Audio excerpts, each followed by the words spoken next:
అందరికీ నమస్కారం. ఈరోజు కథ హిట్లర్ ఎపిసోడ్ 319 షాక్తో షేక్ అయిన కీర్తి.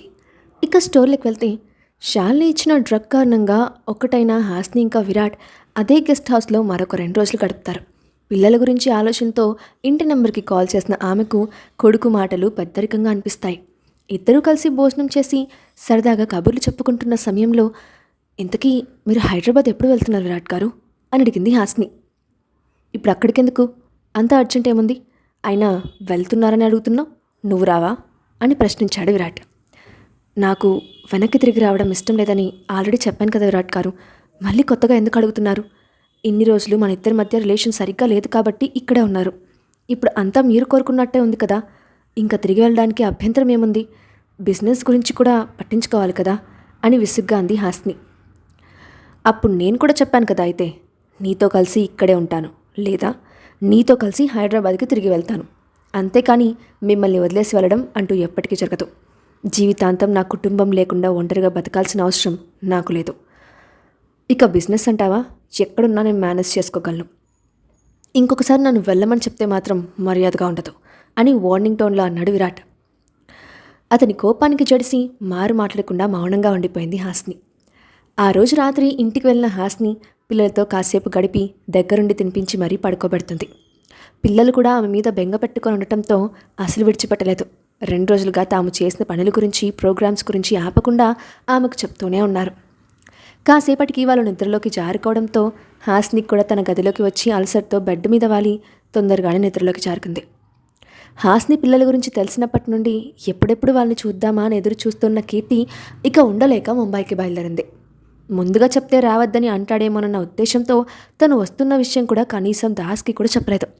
ఫ్లైట్ దిగి ఎయిర్పోర్ట్ బయటికి వచ్చిన తర్వాత తీరిగ్గా అతనికి కాల్ చేసి, hello Das, hi, good morning, ఎలా ఉన్నారు? నేను ఇప్పుడు ముంబైలో ఉన్నాను అని చెప్పింది కీర్తి. వాట్, ఇక్కడికి ఎప్పుడొచ్చావు?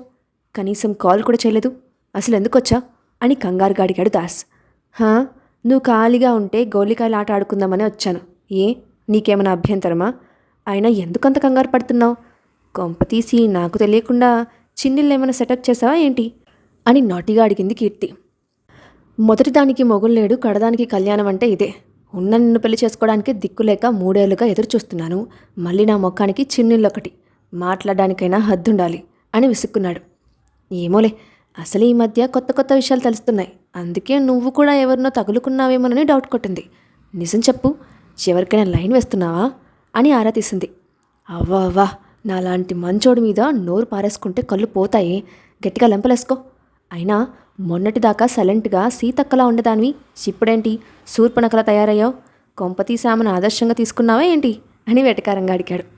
అవును, ఆమెను ఇన్స్పిరేషన్గా తీసుకొని నీలాంటి వాడి తాట తీయాలని ఫిక్స్ అయ్యాను. అయినా అలా అడడానికి సిగ్గులేదా? పెళ్ళాన్ని పట్టుకొని అక్క అని పిలిచిన అరటికాయ తొక్క, బహుశా నువ్వు ఒక్కడివే అనుకుంటా. నా కర్మ కాలడం వలన నీలాంటివన్నీ లవ్ చేశాను అని ఆవేశంగా ముక్కు చేరింది. కొంచెంసేపు ఆగు పుల్లమ్మా, నేను పిలిచింది అక్క అని కాదే, నక్క, శూర్పణక్క అని పిలిచాను. ఆ పేరు నీకు బాగా సూట్ అవుతుంది, అందుకే ఎప్పుడు చూసినా రెంకలు వేసే ఆంబోతులాగా నోరు వేసుకొని పడిపోతున్నావు. ఎవరైనా ప్రేమించిన వాడితో ముద్దుగా మాట్లాడుకుంటారు, నీలాగా మెంటల్ కాకిలాగా అరవరు. ఇంతకీ ఎక్కడున్నావు చెప్తే వచ్చి తరిస్తాను అని కోపంగా అన్నాడు. మీ పూర్ హెల్ప్ నాకేం అక్కర్లేదు, అడ్రస్ చెప్తే నా అంతటి నేనే వస్తాను అని కోపంగా చెప్పి అతను చెప్పిన అడ్రస్ నోట్ చేసుకొని బయలుదేరింది. కాసేపటికి క్యాబ్ దిగిన ఆమెకు అపార్ట్మెంట్ ఎంట్రన్స్లో ఎదురు చూస్తూ కనిపించాడు దాస్. అతన్ని చూసి చిరునవ్వు నవ్వుతూ, హాస్ని పిల్లలు ఇక్కడే ఉంటున్నారా అని అడిగింది. వాళ్ళు మాత్రమే కాదు, విరాట్ సార్ కూడా ఇక్కడే ఉంటున్నారు అని చిన్నగా చెప్పాడు. అవునా, కానీ ఇక్కడ ఉండాల్సిన అవసరం ఆయనకేముంది అని అడిగిన ఆమెతో, కొన్ని ముఖ్యమైన విషయాలు డీల్ చేయాలంటే ఇక్కడే ఉండాలి అని నిర్మోహమాటంగా చెప్పాడు దాస్. ఆహా, అంత ముఖ్యమైన విషయాలు ఇక్కడే ఉన్నాయా? మీరిద్దరు ఇక్కడేం చేస్తున్నారో తెలుసుకోవాలని అనుకున్నావా అని కోపంగా అడిగింది కీర్తి. నేనా? అంత తప్పుడు పని నేనేం చేశాను? అసలు నువ్వు దేని గురించి మాట్లాడుతున్నావు అని అయోమయంగా అడిగాడు దాస్. ఇక్కడికి వచ్చిన దగ్గర నుండి విరాట్ గారు ఒక అబ్బాయితో సహజీవనం చేస్తున్నారని నాకు తెలియదు అనుకున్నావా? ఇంకా నాకు తెలియకుండా ఎన్ని విషయాలు దాచిపెట్టావు అని కోపంగా అడిగింది కీర్తి. నేనేం దాచనే తల్లి, అసలు ఎందుకు తిడుతున్నావు అని బిక్కుమొహం వేశాడు దాస్. మరీ అంత అమాయకురాల్లాగా నటించకు దాస్, చూడ్డానికి అచ్చం హాస్నిలాగా ఉన్నాడని విరాట్ గారు ఒక అబ్బాయితో ఉండటం లేదా? ఆ విషయం నువ్వు చెప్పకపోతే నాకు తెలియదు అనుకున్నావా అని కోపంగా అడిగింది. అవును, కానీ నువ్వు అనుకున్నట్టు కాదు, విరాట్ సార్ని నువ్వు అపార్థం చేసుకుంటున్నావు అని ఏదో చెప్పబోతున్న అతని మాటలకి మధ్యలోనే బ్రేక్ వేసింది.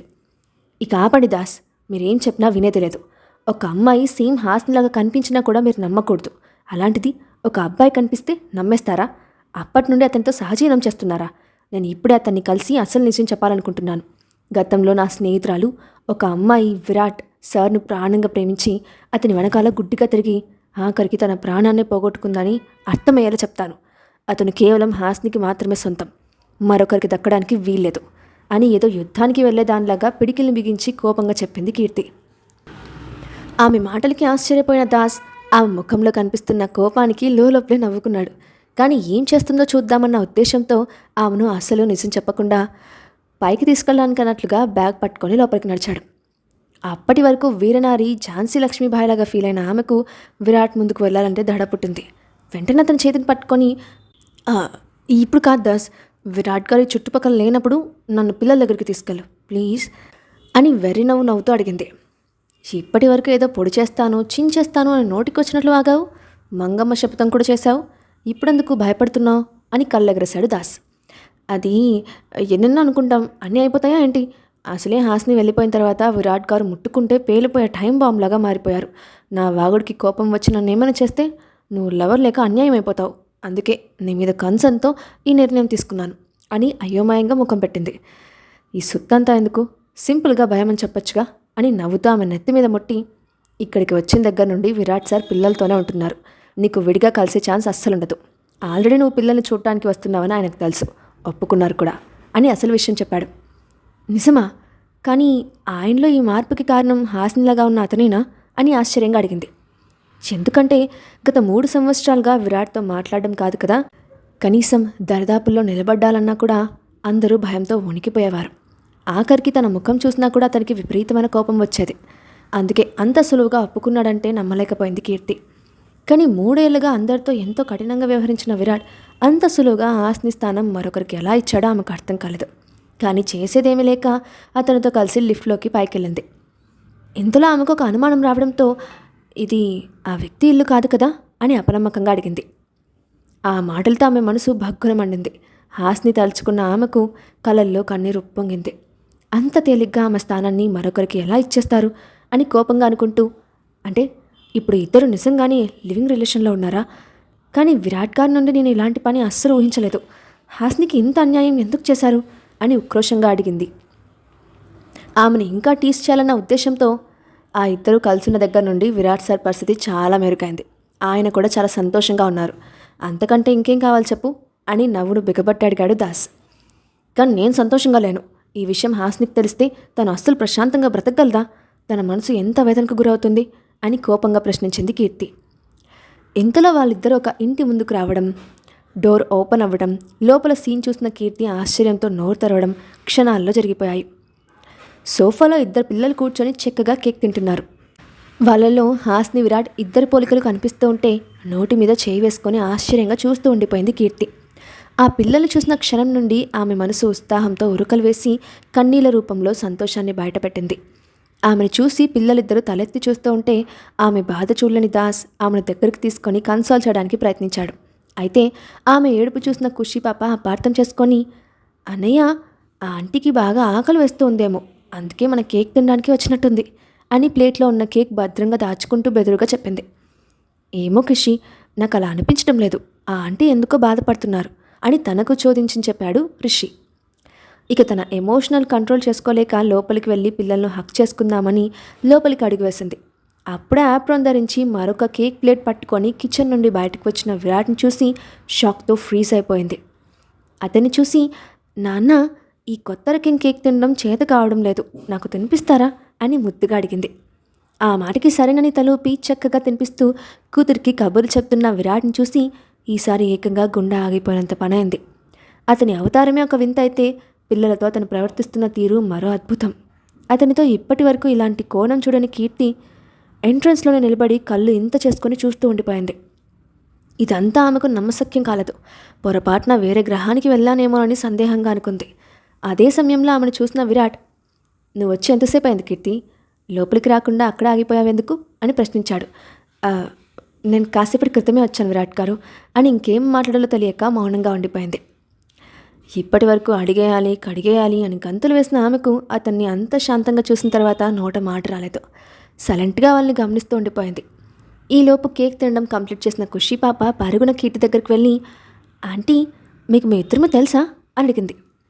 హా, తెలుసు బంగారం, నాకు బాగా కావలసిన వాళ్ళ పిల్లలు అని పాపను గట్టిగా హక్ చేసుకొని గుక్కపెట్టి ఏడ్చేసింది కీర్తి.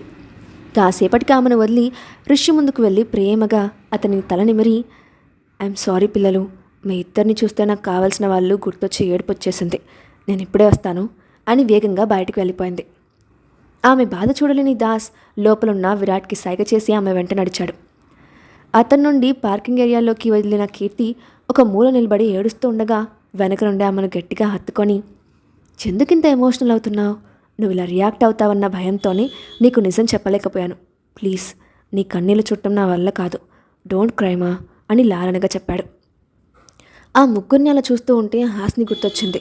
తన భర్త పిల్లలతో ఇలాగే ఒక హ్యాపీ ఫ్యామిలీగా ఉండాలని కలలు కంది. ఈరోజు అదే లేకుండా పోయింది. కానీ తన స్థానాన్ని మరొకరికి ఇవ్వడానికి నేను ఎప్పటికీ ఒప్పుకోను. ఇంతకీ తనలాగా ఉండే అబ్బాయి ఎక్కడున్నాడు? వెంటనే తన దగ్గరికి తీసుకెళ్ళు, ఈరోజే ఏదో ఒకటి తేల్చేసుకుంటాను అని గట్టిగా చెప్పింది కీర్తి. అతన్ని చూస్తే నిజంగా మాట్లాడతావా? ఇవన్నీ అడుగుతావా? విరాట్ సార్ జీవితంలో నుండి వెళ్ళిపోయేలా చేస్తావా నువ్వు? నీకంత ధైర్యం ఉందా అని అనుమానంగా అడిగాడు దాస్. నేను ఆ మాత్రం కూడా చేయలేను అనుకుంటున్నావా? కీర్తి ఇక్కడ తగ్గేదే లేదు. ఆ గుంట నక్క కనిపిస్తే నా ప్రతాపం చూపిస్తాను. మళ్ళీ పిల్లలకి కనిపించకుండా దూరంగా వెళ్ళేలా బాగా బుద్ధి చెప్తాను. తన స్థానం ఏమిటో బాగా తెలిసేలా చేస్తాను అని ఆవేశంతో ముందు వెనక ఆలోచించకుండా డైలాగ్స్ చెప్పింది. సరే, నువ్వు చెప్పిన లిస్టులో ఒక్క పని చేయకపోయినా నేను ఊరుకోను. ఏ ఒక్కటి మిస్ అయినా కూడా నువ్వు ఓడిపోయావని ఒప్పుకోవాలి, నాకు ముద్దివ్వాలి, అది కూడా లిప్స్ మీద అని వేలితో అతని పెదాల మీద రాసుకుంటూ అదొక రకంగా చెప్పాడు. అయితే తనున్న ఆవేశంలో బుర్రా అనే పదార్థం వాడటం మర్చిపోయిన కీర్తి పాప అతను చెప్పిన కండిషన్కి పుసుక్కు నొప్పేసుకొని తనకు గొయ్యి తానే తవ్వుకుంది. కానీ పాప ఆ విషయాన్ని చాలా ఆలస్యంగా రిలీజ్ అయింది. సరే, నువ్వు ఇచ్చిన మాట మీద నిలబడతావన్న నమ్మకంతో ఆ వ్యక్తిని చూపించడానికి ఒప్పుకున్నాను. ఈసారి వెనక్కి తిరిగితే నీకే కనిపిస్తారు అని అప్పుడే లోపలికి వచ్చి కారు ఆగిన వైపు చూపించాడు దాస్. ఆ కారు చూడటంతోనే ఆవేశంతో ఊగిపోతూ కీర్తి ఆ కారు దగ్గరికి వెళ్ళింది. కిందకి దిగిన వ్యక్తిని చూసి కరెంట్ షాక్ కొట్టిన కాకిలాగా నిలువున నిలిచిపోయింది. ఇంతకీ దాస్ స్పందం వెనుక అర్థం ఏంటి? కీర్తి ఎవరిని చూసి షాక్ అయింది? ఇప్పుడు ఆమెకు హాస్ని ఎదురవుతుందా? ఆమెకు నిజం తెలుస్తుందా? నెక్స్ట్ పాటలు చూద్దాం. Thanks for watching.